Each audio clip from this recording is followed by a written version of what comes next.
Hai, Assalamualaikum. So, answering to the comment, tanya apa strain yang digunakan dalam NextBio.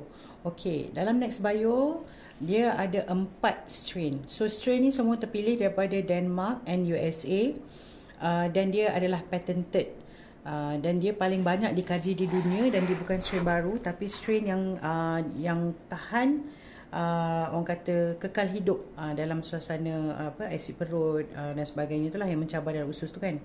So yang ada adalah Bifidobacterium lactis BB12, Lactobacillus acidophilus LA5, Lactobacillus rhamnosus LGG, and BC30, Bacillus coagulans GBI 30 6086. So boleh cari dalam paper ataupun journal.